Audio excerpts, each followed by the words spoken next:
Samita Z. Curbungco. I'm 18 years old and I'm grade 11 Humanities and Social Sciences student at Pampanga High School. I'm Andre Enriquez, 18 years old, BS Mechanical Engineering. Ako po si Rani Songko David, edad 24 years old. 9 years na ako nagtatrabaho bilang isang delivery rider sa iba't ibang kumpanya na aking napasukan. I am Engineer Cedric Roy Canlas. I am 30 years old and I'm a registered civil engineer. Hi, my name is Angela Mafelti Bagang. I am 24 years old and I'm here currently teaching at Don Honor Ventura State University under the Colleges of Social Sciences and Philosophy. In what way you can show your love towards your country? May papakita ko po ang pagmamahal ko sa aking bansa sa pamamagitan ng pagtangkilik sa sarili ko pong kultura, sa sarili ko pong pinagmulan, sa sariling wika, at sa mga sarili pong produkto ng aking bansa. Sa akin, paano ko mapapakita yung love ko sa country is yung pagboto ng wise sa pamahalaan para mapili yung mga dapat mamahala sa ating bansa. May papakita ko ang pagmamahal sa aking sariling bansa sa pamamagitan ng pagsunod sa mga batas. Lalong-lalo na sa amin bilang isang rider, mga batas sa trapiko kailangan sundin kasi pag di mo sinunod yun, wala. Puro aksidente o ano yung mangyayari sa daan. Kaya kailangan sundin yung mga batas na yun. Pangalawa, sa pagtulong sa kapwa. Gaya dito sa amin, dahil low-lying area to, laging binabaha, kailangan namin magtulong-tulong. Lalo na pag may dumarating na bagyo. Sa ganong paraan, may papakita namin ang pagmamahal sa isa't isa. Well, first, ang counter natin, sinasabi ng iba, mahirap siyang mahalin. No.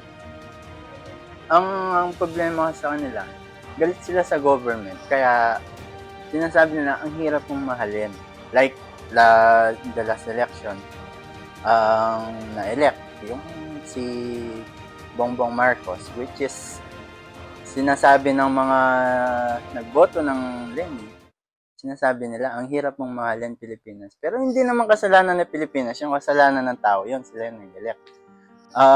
Ang Pilipinas hindi mahirap mahalin kasi we are, sa culture pa lang, kumbaga kahit yung mga foreigners ang tawagin, ang tanungin mo, talagang gusto nilang dumadayo dito dahil sa culture natin. So, for me, ang Philippines, hindi siya mahirap mahalin.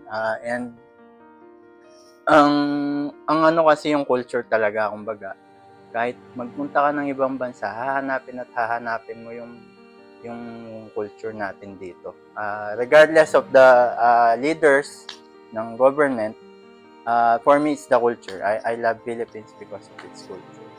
That's exactly the question I ask my students, and it feels different that you're asking me that question.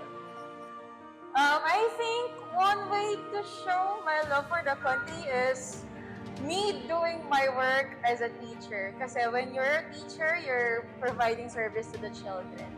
And given the fact that you teach here in the State University and you're handling a lot of students, meaning maraming mangyayaring pagkakawang gawa. And being a teacher means that you're expected to give more than you're expected to give beyond what is expected of you. So, me participating in social change by teaching social subjects, of course, like Rizal and the like, I think this is my way of showing my love for the country and to instill hope to my students. Because I really do believe that they are for the country and they are the beacon of truth and justice. Be a good, law-abiding citizen. Cast your vote wisely. Pay your taxes. Patronize your own product. What issues affects others that concerns you the most?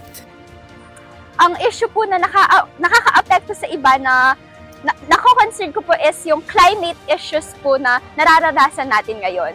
Dahil po sa climate issues na yan, madami pong kabuhayan ang nasisira. Katulad na lang po ng mga magsasaka, yung pong mga tanim nila, minsan po namamatay, minsan naman po nasisira. And nakaka-apekto din po yung climate issues sa physical health po natin. Ayun yung kay Rodrigo Duterte, yung mga sa Oplan Tokang niya, yung mga nadamay na mga bata, mga tao na hindi naman talaga dapat mapatay o madamay sa mismong issue ng about sa droga. Labis kong ikinababahala ngayon sa ating bansa yung issue ng kahirapan. Lalo na sa mga nagdaang taon hanggang ngayon, parang lalong lumalala yung kahirapan sa bansa at wala pang konkretong solusyon ang gobyerno upang malutas ang issue ng kahirapan sa ating bansa. Pangalawa, kakulangan sa edukasyon. Dahil marami sa mga kabataan ngayon di na nakapagpatuloy, di na nakakatungtong ng kolehiyo, di na sila nakakatapos ng pag-aaral. Pagdating ng nahihirapan din sila maghanap ng trabaho dahil kina-qualify ng mga company ngayon, dapat college graduate ka or gano'n, may natapos ka. Ito, din. Related din sa government, no? Ang isa sa, para sa akin na nababother ako is yung mga leaders natin, no? Given na yan na mayaman sila. So, ang nangyayari, parang lalo, since mayaman na sila, parang hindi nagiging balance yung democracy, hindi nagiging fair. Yun yung na-like them. Hindi fair. Kasi, let's say, for example, yung si Mayor na ganito, mayaman siya. So, ang business ni Mayor is, let's say, construction. Ang mangyayari nun, yung mga projects ng sa kanya lang mapupunta kasi nga, construction ang business niya. So, hindi siya magiging fair sa iba na, like yung ibang contractors na walang connection kay Mayor, parang medyo sila doon, medyo ang tawag dito, dehado. So, yun yung para sa akin na parang ginagamit nila yung power nila para makaangat sa iba. Ignorance. One of the deadliest disease that humanity can ever encounter is ignorance. Which is why, me as a teacher, when you're a teacher kasi, you will be entering a battlefield that doesn't require bloodshed or violence. But the thing is, you are going to cure ignorance. Now, the question is, how are you going to do that? Love.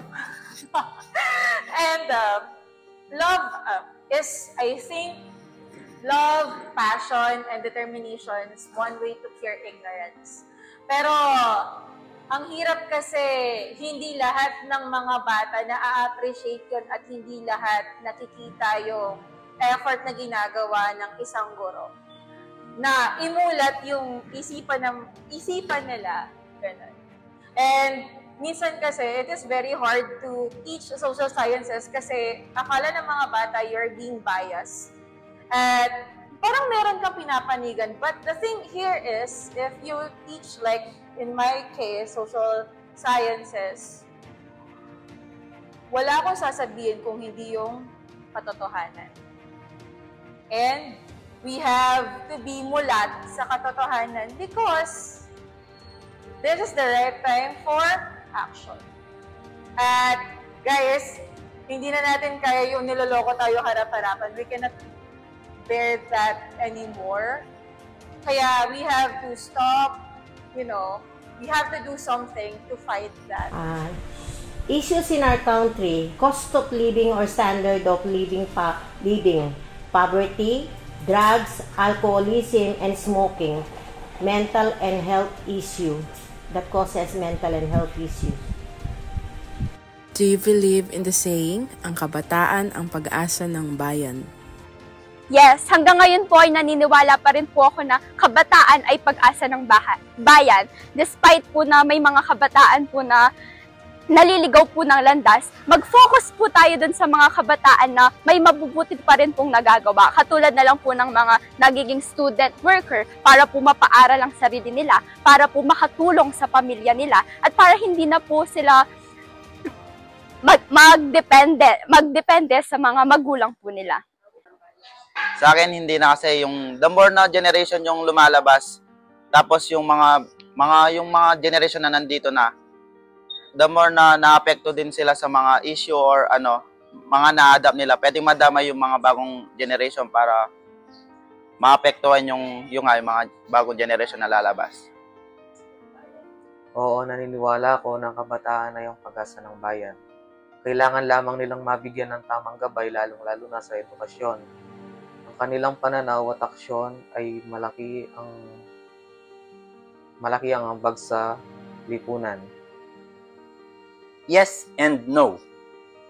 For me, yes. Kasi, like Dr. Jose Rizal said, kumbaga, ang darating ang araw, yung mga matanda, wala na yan. So, kayong youth, kasama pa ba ako? Tayo, sali ako. tayo ang magbibuild ng future, let's say, future society. Kumbaga, nasa ating kamay yung, kumbaga, ang magiging future ng bayan. Tapos, ang pangalawa doon, no. Because, ang bata kasi, parang sponge ang ulo niyan. So, magdidepende yon kung ano yung ipapamana ng mga older generation sa atin. So, I hope, kayo, nasa na kayo, tawag dito, young adult. So, kumbaga, piliin nyo kung ano yung i-absorb nyo at kung ano yung wag nyong paniniwalaan. Yes, 100% no room for doubts. Because I really do believe that you are the beacon of hope and the bearers of truth and justice, especially you, Legma people. Kayo ang maghahatid ng hostisya sa mga taong hindi abot ang hostisya at kayo ang magiging boses ng masa. But, the question here is, paano magiging pag-asa ang pag-asa ng bayan? The answer, kailangan magbigay muna, merong magbigay ng pag-asa sa mga pag-asa ng bayan, which is what I'm doing right now. You have to instill hope sa mga quote-unquote pag-asa ng bayan para maging silang pag-asa ng bayan. So, I do know that I am trying my best and I am doing my best to instill that values to my students. That's why I really do believe that ang kabataan ay yung pag-asa ng bayan. In order for you to change the system, you have to study it. Oh yes, definitely. They are our next generation committed to continue saving and fulfill dreams of many Filipinos what is best for our country. How can our culture and history affects us today? Yung pong mga culture natin po noon is parang medyo nawawala na po since nagiging modern na po yung bansa po natin ngayon. Yung nakakalimutan na ng mga Pilipino yung mismong kultura ng Pilipinas dahil sa mga na-adapt nila. Example dito yung pag-colonize ng mga yung tatlong bansa na nag-colonize sa atin. Mas na-adapt nila yung kultura ng yung mga nag-colonize kaysa sa mismong kultura ng Pilipino. Sabi nga nila, ang kasaysayan ay ang pundasyon ng ating pagkatao. Kailangan natin itong intindihin at aralin upang magamit natin sa inaharap at hindi na maulit ang mga masamang nangyari sa ating kasaysayan noon. Ayun, culture and history. Actually, ang last week pa yata yun or pinanood ko yung movie ni Gregorio del Pilar ba yun? Si Goyo, Boy General. Yun, ang napaka-accurate nung research ko, tapos malapit daw siya dun sa nakasulat sa book, sa history, which is, kumbaga, hindi perfect. Hindi perfect yung, kumbaga, hindi sila, yung tinatawag nating heroes, hindi sila perfect. May mga may mga babaero yan, ganito, ganyan. Yung mga pinasok nila yung mga sarili nilang agenda on their careers, and then and then ang ano doon, kumbaga, kung iisipin mo, regardless na kung what good or bad yung nagawa nila, part sila ng kumbaga ng history natin na kumbaga mapagpupulutan natin ng aral. So in terms of that, history-wise, yun, makakapulot tayo ng marami actually. Lalo na ngayon, ang dami ng platforms na para i-research yung mga bayani, yung mga history, yung mga kamalian ng nakaraan. So yun, makakapulot tayo ng marami. As someone who handled or teach arts, parang, well, a bit of history, I think arts and history can affect us through, we can reflect, we can use what happened in the past for us to reflect on the actions and make a difference. Kasi, just like yung sinabi ko last time sa mga estudyante ko, what is the point of studying arts and history if you are going to repeat it again? So, ibig sabihin, yung mga nasa syllabus na sobrang idealistic, for sugarcoating. Because, wala namang mangyayari. Wala namang mangyayari kahit, kahit magpaka-inspiring pa yung teacher, kung hindi naman sa isa sa puso or hindi naman pag-iisipan mabuti ng mga bata, nothing will happen. So, arts and history is deeply enrooted in our, in our daily lives, and we can use those as a reference to be a better person and to make better judgments. Dreams of the dead and undead heroes are written in history and being played and posed through paintings and statues representing our freedom from our oppressor, and those become our inspiration. Have you experienced being a victim of fake news or misinformation? If yes, how did it affect your life? Yes. Sa school po, may nakapagsabi po sa akin ng misinformation and fake news. And naka-apekto din po yun sa buhay ko dahil nasabi ko din po yun sa iba. So, ang nangyari po nun is, in-explain ko po na mali po pala yun, and kapag po may nabalitaan kang mga news, siguraduhin mo muna pong facts and katotohanan po lahat ng nabalitaan mo. So far, hindi naman kasi mahilig ako mag-fact check ng mga balita. Ayun lang. Ako bilang isang delivery rider, hindi pa ako nabiktima ng mga maling impormasyon dahil mas pinipili ko munang mag-fact check kung tama ba yung mga impormasyon o hindi. Pero madalas sa amin, mga delivery, madalas maka-experience ng maling impormasyon yung mga customer namin dahil hindi muna nila chine-check kung totoo ba yung binebenta ng seller, gano'n. Dahil ngayon, lalo na isang pindot na lang, makaka-order ka na. Darating sa inyo, wala. Iba yung pinapadala. Kung minsan, bato. Kaya nagkakaroon ng mga kaguluhan.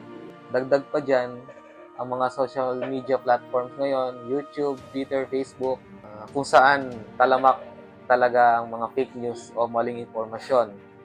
Well, for me, fake news kasi, ang number one victim niyan is yung mga gullible na tao. Tsaka yung mga not so very intelligent, no? Kasi ang fake news, kung kumbaga, kung medyo vigilant ka, no? Kung patulad namin kasi yung generation namin, transition kami from analog to digital. So, kung mag-start yung Facebook, kumbaga, yung generation namin yan, kung all through the development of Facebook, present kami, active kami. So, kami yung parang naging vigilant sa fake news. Ngayon, ang fake news, Kumbaga, yung pinaka-victim niya, yung mga, kunwari, yung mga older people, no? Kita lang nila, may picture, si Vic Soto, black and white, tapos, ay, patay na pala si Vic Soto. O, ganun lang yung yung nakita nila, actually. Hindi man lang binasa yung context. Yung nakasulat pala is, Vic Soto is now ganito years old, birthday pala niya. Pero since black and white lang yung picture, inispagad nila na patay na siya or ganito, ganyan. For me, ako, wala akong direct experience sa fake news because I am vigilant. Kumbaga, talagang praning na akong tatawagin. Pag may nabasa ako, may nakita ako, i-research ko muna bago ko i-share, bago ko pagsabi sa mga kaibigan. So, yun. Yes. I remember nung past elections, there are some, kasi, may mga kamag-anak kasi kami. Di ba meron tayong mga group chat sa mga kamag-anak? Yung mga fanatics, yung mga fanatics, tapos nagsisend sila yung mga bogus page na naninira, parang it's a propaganda. I think, by sharing misinformation kasi, that could affect how people will decide. And knowing na, ang tawag nito, we're now in the 21st century, it is very hard for us to discern which is true or not.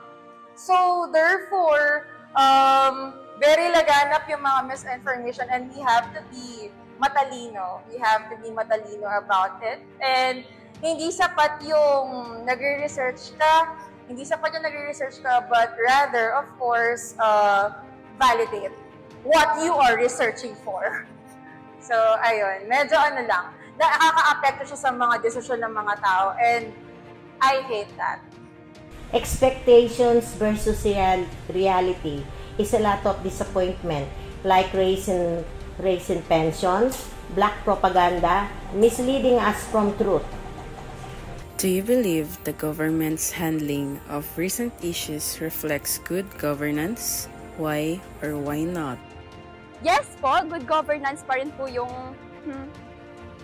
pamamalakad po ng gobyerno natin ngayon. As I said po kanina, naniniwala pa rin po ako sa kabataan ay pag-asa ng bayan. Mag-focus po tayo dun sa good side na ginagawa po ng government sa atin. Dalawa yung ko dyan, sagot ko. Yung first is yung magandang pamamahala. Yung example nito yung pag-handle ni Risa Hontiveros kay Alice Go na ginawa niya yung lahat para mahuli lamang yung mga dapat mahuli sa kay Alice Go. Next naman yung kakasabi ko lang kanina yung kay Rodrigo Duterte. Bakit ngayon pa lang nila na yung mismong issue na yon? Dati pa naman nangyayari yung issue. Bakit ngayon lang nilalabas? Hindi, kasi nakikita naman natin ngayon yung ating presidente at vice-presidente ay hindi magkasundo. Doon pa lang nakikita na natin na hindi maganda yung pamamahala nila sa ating bansa. Na dapat mas pinagtutuunan sana nila ng pansin yung mga issue sa ating bansa gaya ng kahirapan, kawalan ng edukasyon at iba pa. Kasi ngayon nakikita natin parang mas focus nila yung mga sarili nilang interest. Well, ang government, actually, general, sa President, Office of the President, madaming lapses, madaming kapalpakan. At the same time, meron din namang positive side. Ako, hindi ko di-discuss yung mga negative side ni Bongbong, because I am pro Bongbong, but because there's too many to mention sa mga negative na nagawa niya. Pero ang isa sa positive is, kumbaga, lumayo siya sa China kasi talagang binububog na tayo ng China eh. Yun, ang gusto ko doon na lumapit siya sa Amerika, which is intimidated ang China. So for me yun, okay yun. Yung iba, yung mga disaster preparation, medyo palpak. Although dito, locally, yung governance dito, so far for me, okay. Yung mayor namin, okay. Governor, pwede na. Pero, for me, directly, kasi okay naman kami. Kumbaga, pinaghirapan namin na may pangbili kami pagkain. So, mabigyan man kami ng relief or hindi, okay lang. At least, kumbaga, kakain pa rin kami in the end of the day. No. Di ko na pinatapos yung tanong. No. As I've said to my students this semester, kung nahihirapan ka sa pamumuhay mo ngayon, that is a reflection kung sino yung mga namumuno. Because ang mga namumuno, they are the ones who are providing economic opportunities for you. And you voted these people to, you entrusted these people to make economic decisions for you. And once they make economic decisions, the decisions, of course, sino yung maapektuhan? No other than the constituents. So, hindi ko gusto how they handled di ba, maraming bagyong lumipas, merong mga pagmumukha ng mga politiko, yung mga relief goods.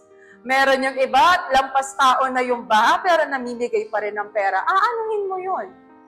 Aanuhin mo yung pera kung lampas taon ng baha. And then, yung relief good na may mukha, ano yun? Utang na loob mo ba yun? Are you establishing loyalty at this early? Is it because election season na naman? No, we have to, pinapamukha ko talaga sa mga bata na this is really happening. And this could really affect yung pamumuhay natin as mamamayans of the Philippines.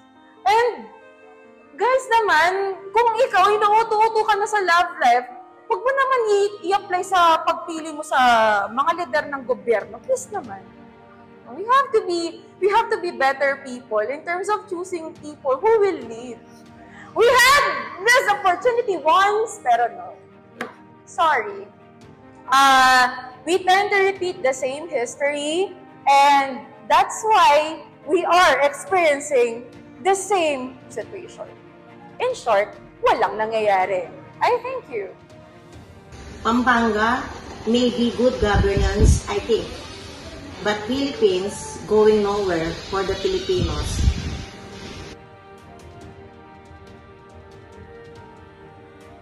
What issues that affects others that concerns me the most? As for me, the issue that concerns me the most is child pornography.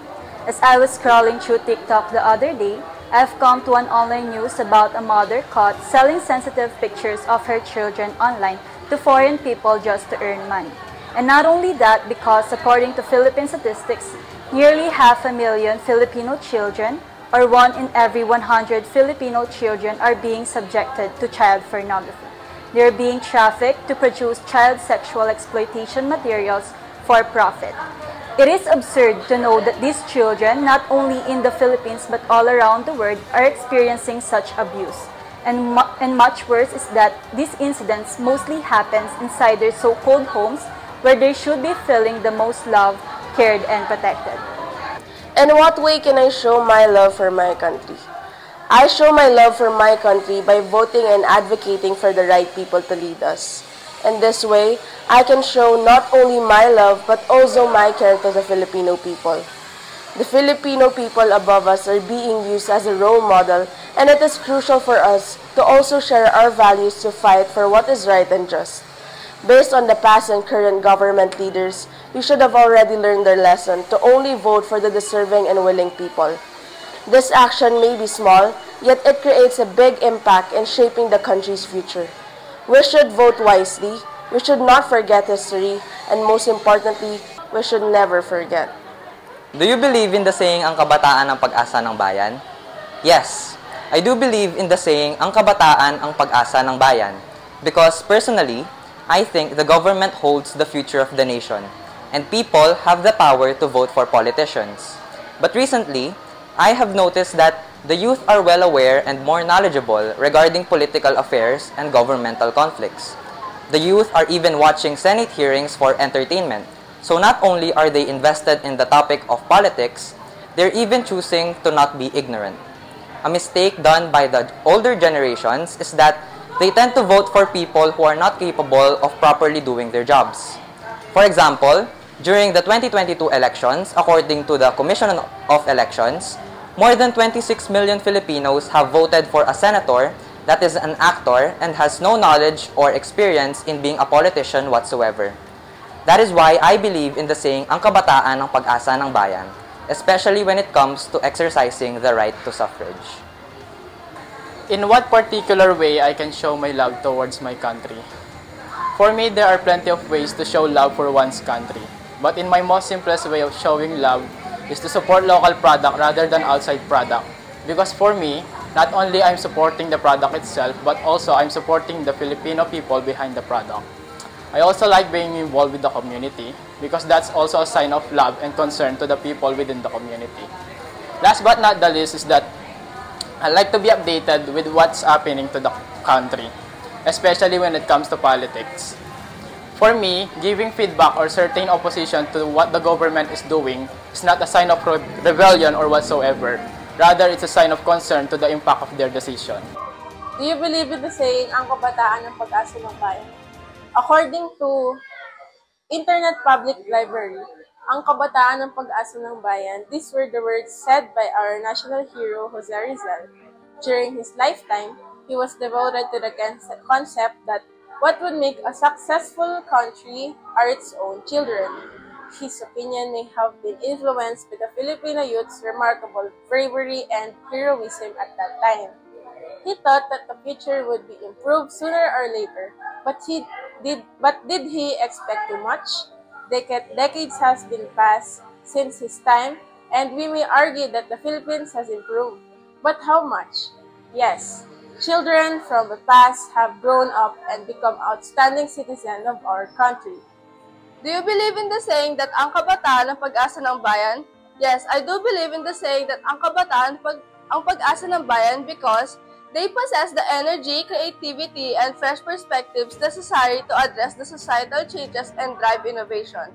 Their capacity to adapt to changes and embrace new ideas equips them to build a better world. But I think this can only happen if the youth are given the right opportunities to grow, like access to good education and proper support. Sure, young people have the potential to create positive changes, just like Dr. Sarizal believed. But let's be real, problems like poverty and corruption makes it so much harder for them to succeed. For me, this saying isn't just about the youth. According to De Leon, a scholar who explored the significance of Rizal's ideals in modern society, in her article, The Relevance of Rizal's Teachings on the Youth Today, published in Philippine Historical Society Journal in 2019, it is also a reminder for society to step up and make this possible. Have you experienced being a victim of fake news? I can say that I became a victim of fake news mostly by watching TikTok videos because there are a lot of AI videos coming up to my For You page that spreads fake information. And if you are not careful enough, you can be fooled.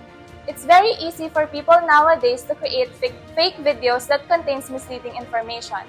And another thing is that last election, there are a lot of edited videos about a candidate that contains fake information, and I almost became a victim of it.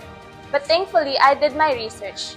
But upon reading comments, people are being fooled by those videos, and it corrupts how they view things. And in an article in 2022, written by Kylin Devlin, there are people being hired by politicians to be a troll and to spread fake news. And thankfully, because of my experience being fooled once by an AI-made TikTok video, I am able to distinguish what's real and what's fake.